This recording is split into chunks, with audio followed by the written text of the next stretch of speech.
आज 4 नवंबर दिव्य दरबार में पद यात्रा की हुई तैयारी, हुआ बड़ा चमत्कार। आइए देखते हैं वीडियो। जो सामूहिक अर्जी कुछ गुरुदेव भगवान लगाएंगे। जय श्री राम, जय बागेश्वर धाम।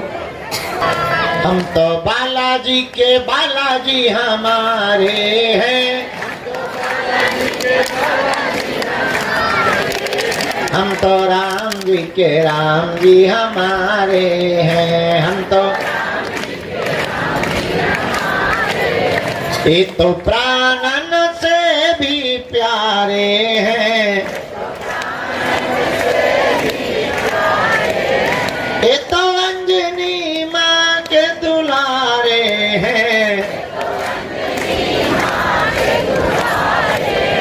हम तो बालाजी के बालाजी के बालाजी के बालाजी के बालाजी के बालाजी के बालाजी हमारे हैं, हम तो राम जी के राम जी हमारे हैं। हमको थोड़ा पैदल चलना है क्योंकि परसों इकट्ठा चलेंगे तो पैर अकड़ जाएंगे। कल हम सोच रहे 5-10 किलोमीटर पैदल चल के देख लें कि गुरु का हाल क्या होता है। हाल कैसा है जनाब आपका, तो कल हम पैदल चल करके देखेंगे क्योंकि परसों से चलना है। खैर ठान लिया है तो करके ही मानेंगे।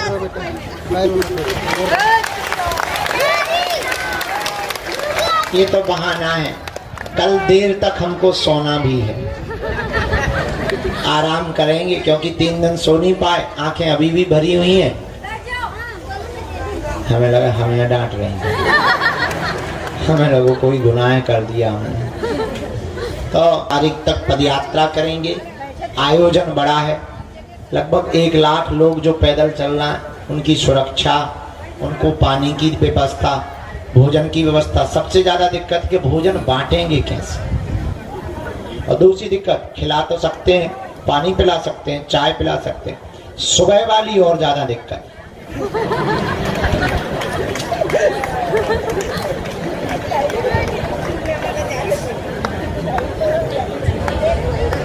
अब विचार करो 30-40 हजार लोग जिस गांव में रुकेंगे, इन बार तो बढ़िया लगेगा। सुबह सुबह जो हालत होगी,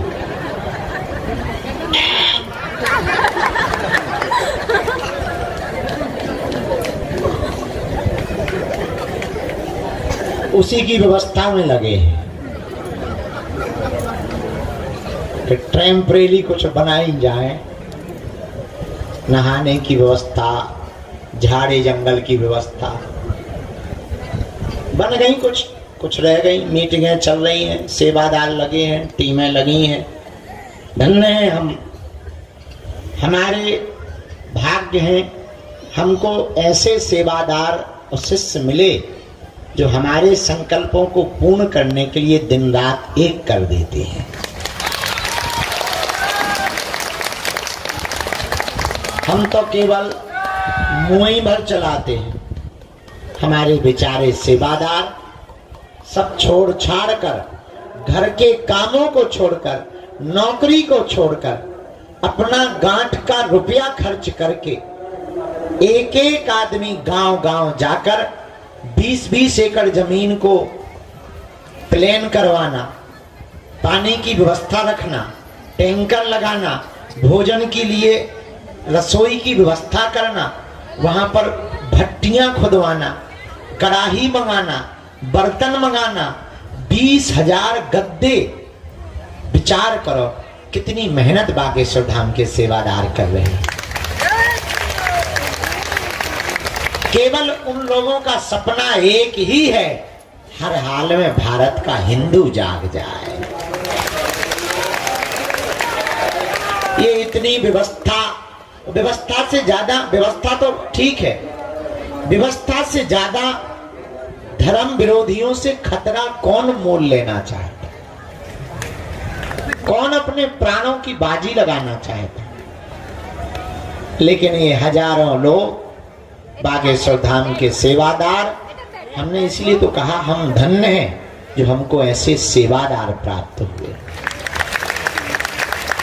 क्योंकि हम सोचे थे कि हमें रोज टाइम मिलेगा, मिला ही नहीं टाइम। कथा में व्यस्त हो गए, मीटिंगों में व्यस्त हो गए, तो पर धन्य है व्यवस्था पूरी हो गई। हम आपको बता दें 9 जगहों की हो गई, शासन प्रशासन के साथ बैठकें हो गई। बस कल का दिन और बीच में है। परसों से जैसे देश को आजाद कराने के लिए महात्मा गांधी, सुभाष चंद्र बोस, चंद्रशेखर आजाद, खुदीराम बोस, ये लोग निकल कर एक नारा देते थे कि हर हाल में अंग्रेजों भारत छोड़ो, उसी प्रकार अब परसों से देश में एक नई यात्रा प्रारंभ हो गई है कि अब जात पात को छोड़ो, हिंदुओं बाहर निकलो, अपने हक के लिए भारत को हिंदू राष्ट्र बनाओ।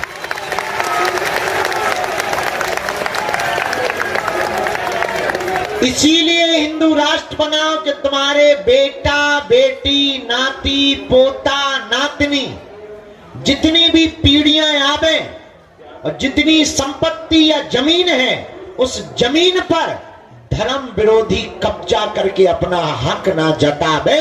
इसलिए भारत को पहला अधिकार हिंदुओं को भारत में मिलना चाहिए।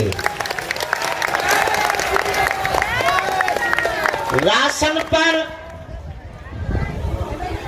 जल पर, व्यवस्था पर और संपत्ति पर इस देश में पहला हक हिंदुओं का होना चाहिए। अभी इस देश में क्या है, मंदिर सब सरकार के हाथ में है, मस्जिदें क्यों नहीं ले रहे?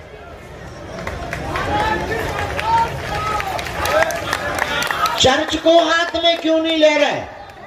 मंदिर ही क्यों ले रहे? क्योंकि मंदिरों में हिंदू चढ़ावा चढ़ाते हैं और तुम मजे मारते हो। इसीलिए हमने नारा लिया कि अब हिंदुओं को एक होना ही, और हर मंदिरों में एक एक संस्कृत विद्यालय। अच्छा लगे तो प्लीज लाइक करें और सब्सक्राइब करें और वीडियो में बने रहें, आगे देखते रहें। अस्पताल और गौशाला होनी चाहिए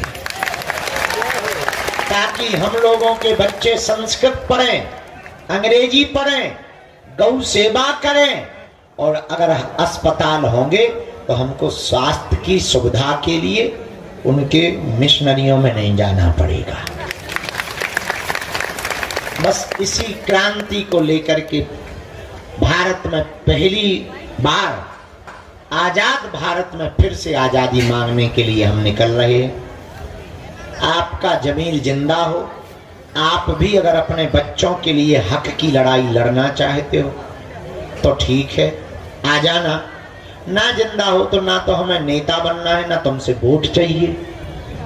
हम अपनी बात कह के ही रहेंगे, देश भर में कहेंगे, ताकि कल के दिन तुम इस देश में अल्पसंख्यक हो जाओ और तुम्हारी संपत्ति पर तुम्हारी बेटी को वो लव जिहाद में पड़ा करके भगा ले जाएं तो तुम ये ना कहो कि किसी ने तुम्हें बताया नहीं था।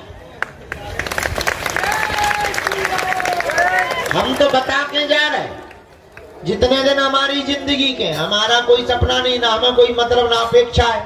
अच्छा, आदमी का अपेक्षा क्या रहती? 2 वक्त की रोटी मिले, हमें मिल रही है। कल तक हम भीख मांग के काम चला रहे थे, आज 2 रोटी मिल रही है।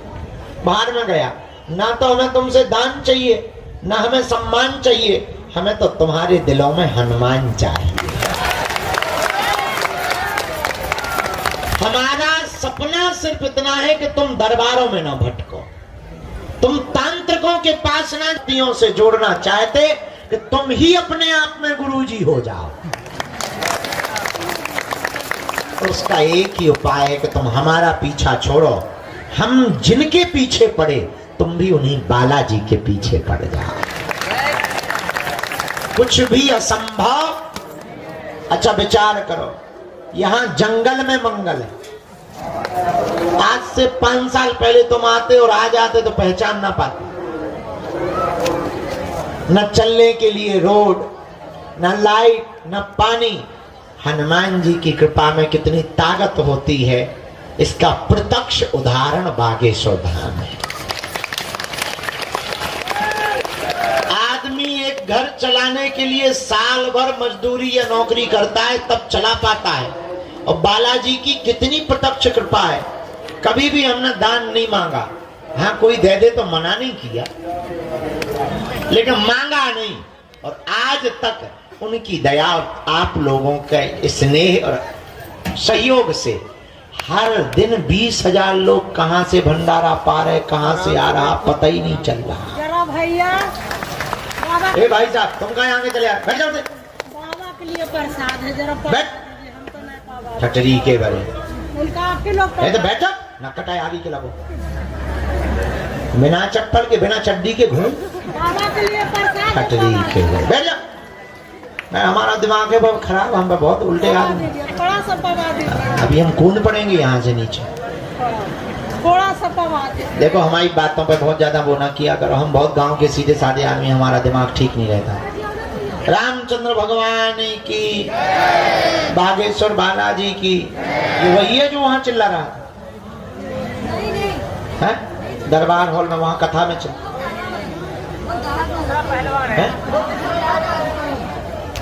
वहां चिल्ला रहा था ना, तो वहां भी चिल्ला रहा था कथा स्थल में। जहाँ कथा हो रही थी वहीं थे तुम। हाँ। चलो ठीक है, क्या बता रहे थे हम, भूल हो गए। क्या बोल रहे थे? हाँ, किसकी कृपा? अरे जोर से तो बोलो। श्री बालाजी की दया है, उनके चरणों के हम तो चाकर हैं। आप लोग भी उनके ही चरण पकड़ो। उन्होंने सबकी बिगड़ी बनाई, तुम्हारी भी बिगड़ी बनाएगी। हमारा सपना एक है, पूछो क्या? आपकी आंखों में आंसू न रहे, आपको दर दर न भटकना पड़े, आपको तांत्रिक मांत्रिकों के चक्रों में न पड़ना पड़े, आपके घर के उपद्रव बालाजी के चरणों में बंध जाए और आपके ऊपर तंत्र मंत्र मारण मोहन वशीकरण स्तंभन उच्चाटन किसी भी प्रकार का प्रयोग ना चल पाए। अगर तुम भी चाहते कि बालाजी की कृपा हो जाए, देखो कुछ भी जल्दी संभव, देर तो लगती है। पेड़ का बीज डालो तो पहले पेड़ उगता, फिर फूल आते हैं, फिर फल आते हैं। अब ऐसा तो है नहीं आज ही बीज डाला, कल पानी डाला, परसों फल आ जाए, ऐसा है क्या? पहले बीज डालो, फिर पेड़ होता है, फिर फूल आते हैं, फिर फल आते हैं। उसी प्रकार पहले अर्जी लगाओ, पेशी करो, फिर फल के रूप में तुम्हारे काम सफल हो जाएंगे। अगर वीडियो पसंद आए तो शुक्रिया, प्लीज लाइक एंड सब्सक्राइब।